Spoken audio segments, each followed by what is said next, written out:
एक क्वेश्चन है जो पुट अप किया जाता है मोस्ट ऑफ द टाइम्स, या कभी हमें एग्जाम में देखने को मिल सकता है कि why complex organisms do not perform fragmentation और any asexual mode of reproduction. कि इवन अगर मैं देखती हूँ कि फ्रैगमेंटेशन इतना सिंपल प्रोसेस है कि इसमें एक ऑर्गेनिज्म के जो फ्रैगमेंट्स हैं वो डेवलप हो रहे हैं मोर देन एक ऑर्गेनिज्म के जो फ्रैगमेंट्स हैं वो इंडिविजुअल ऑर्गेनिजम्स के अंदर डेवलप हो रहे हैं, तो क्यों कॉम्प्लेक्स ऑर्गेनिज्म जैसे कि ह्यूमंस हैं वो फ्रैगमेंटेशन को फेवर नहीं करते हैं। तो यहाँ पर जो एग्जाम्पल होता है वो ये है दैट वी ह्यूमंस और द कॉम्प्लेक्स ऑर्गेनिजम्स, या अगर मैं बात करूँ एनिमल्स की या हायर प्लांट्स की, तो हमारे पास एक कंप्लीट डिफरेंट सिस्टम होता है। हमारे पास डिविजन ऑफ लेबर देखा जाता है सेल्स के अंदर, कि हमारे एक स्पेसिफिक फंक्शन को परफॉर्म करने के लिए एक स्पेसिफिक टाइप का सेल है। एज इफ अगर मैं एक एग्जाम्पल दूँ, हमारे ब्रेन के अंदर जो है वो न्यूरॉन्स प्रेजेंट है, हमारे किडनीज के अंदर सारे नेफ्रॉन्स प्रेजेंट है, हमारे बोन्स के अंदर सारे ऑस्टियोसाइट्स हैं, हमारे जो कार्टिलेज उसके अंदर कॉन्ड्रोसाइट्स है, हमारे जो हार्ट है उसके अंदर कार्डिक मसल्स हैं, या कार्डिक सेल्स जो भी सेल्स प्रेजेंट है वो वहाँ पर अपना फंक्शन परफॉर्म कर रहे हैं। तो अगर मैं देखती हूँ अगर हम ह्यूमन बॉडी को या किसी कॉम्प्लेक्स ऑर्गेनिज्म को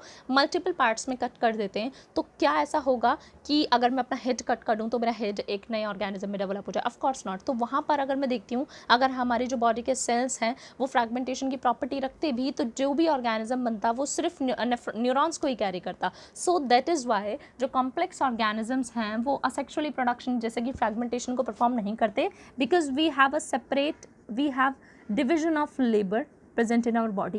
ये चीज़ 9th क्लास में आप लोगों ने पढ़ी होगी डिविजन ऑफ लेबर के बारे में। And we have different systems to perform different function. ठीक है, तो हमारे पास डिफरेंट सिस्टम है डिफरेंट फंक्शंस को परफॉर्म करने के लिए, जिसकी वजह से हमारी बॉडी फेवर नहीं करती है सेक्सुअल रिप्रोडक्शन को, जैसे कि फ्रैगमेंटेशन को। So it is not possible for us to do all this things due to the division of labour, due to the different systems and due to the complexity of the nature of the cells that is present inside our body, and the presence of the different type of system like muscular system, circulatory system, digestive system, nervous system, excretory system, respiratory system. So all these different systems cannot produce a single organism by cutting out a separate part. So this is the answer of this question.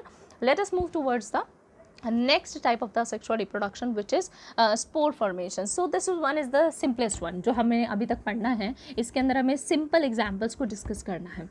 तो spore formation के बारे में मैं करूँगी यहाँ पर बात। Spore formation का एक एग्जांपल, और इसके बारे में हमने बहुत एक्सप्लेनेशन में पढ़ा है क्लास 11th के अंदर, जब हमने चैप्टर नंबर 3 को कवर किया था। वहाँ पर हमने फंजाई को डिस्कस किया था, प्लांट्स को, ब्रायोफाइट्स को, टेरिडोफाइट्स को डिस्कस किया था, और वहाँ पर इस बारे में बहुत एक्सप्लेनेशन में बात हुई थी। जो सबसे एग्जाम्पल है, सिंपलेस्ट एग्जाम्पल है स्पोर फॉर्मेशन का, वो हमारे पास है राइजोपस का। Rhizopus is the bread mould जो हमने देखा है राइजोपस। तो it will be like that, it has a sporangia, it is the bread mould. This structure जिसके अंदर एनकेस्ड होते हैं, जिसके अंदर बंद होते हैं सारे के सारे स्पोर्स, इसको हम कहते हैं स्पोरेंजिया। और इस स्पोरेंजिया के अंदर बहुत सारे स्पोर्स प्रेजेंट होते हैं जो एक एक इंडिविजुअल राइजोपस को गिव राइज करेंगे। तो जैसे ही फेवरेबल कंडीशन आती है, ये स्पोरेंजिया रप्चर हो जाता है, फट जाता है यहाँ से, और सारे स्पोर जो हैं वो अपने अपने सबस्ट्रेटम से अटैच हो जाते हैं और गिव राइज करते हैं सेपरेट स्पोरेंजियास को। तो यहाँ पर जो हमें एग्जाम्पल पढ़ना है, इसके अलावा मैं थोड़ा सा 11th क्लास का रिकॉल करा देती हूँ, बिकॉज बुक के अंदर कुछ एग्जाम्पल्स हैं जो गिवन है पेनिसिलियम एंड डॉल के। तो जो स्पोरेंजिया है, बेसिकली हमें पता लग गया कि जो स्पोरेंजिया है ये वो बैग लाइक स्ट्रक्चर है जो स्पोर्स को कैरी करता है। तो इसी स्पोर्ट्स की पोजीशन के बेसिस पर हमने दो टाइप्स में डिवाइड किया है स्पोर्ट्स को, endogenous sports and exogenous sports को। तो स्पोर्ट जो हैं वो दो टाइप्स में डिवाइड होते हैं, endogenous sports and exogenous sports के अंदर। एंडोजिनस जो अंदर डेवलप होंगे इनसाइड, और एक्सोजिनस जो बाहर डेवलप होंगे आउटसाइड। सो एंडोजिनस स्पोर का जो एग्जाम्पल है हमारे पास, वो हमने लास्ट ईयर भी पढ़ा था, बेसिडियो स्पोर, एस्कोस्पोर। तो यहाँ पर जो स्पोरेंजिया है उसके अंदर स्पोर्स डेवलप होते हैं।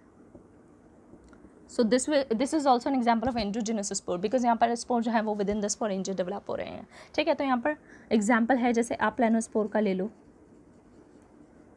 सो this one is example of the endogenous spore. Whereas अगर मैं एक्सोजिनस स्पोर का एग्जाम्पल दूँ तो कोनिडिया हमने पढ़ा था। If this is the conidiophore, तो यहाँ पर इस ब्रांच लाइक स्ट्रक्चर के ऊपर जो है वो कोनिडिया डेवलप होते थे।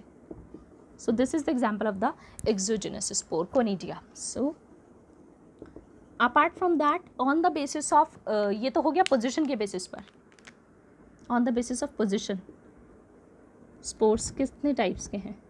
अब हमें एक और टाइप पढ़नी है कि on the basis of motility, motility means on the basis of movement, कि जो स्पोर है वो जा सकता है या नहीं जा सकता। कई स्पोर्स दो तरह के होते हैं, राइट।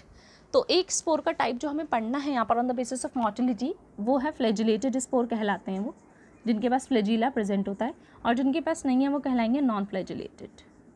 सो बेसिकली फ्लैजिलेटेड स्पोर्स वो हैं जिनके पास फ्लैजिला प्रेजेंट है मूवमेंट के लिए। एग्जाम्पल ज़ूस्पोर। ज़ूस्पोर का नाम ज़ूस्पोर क्यों है?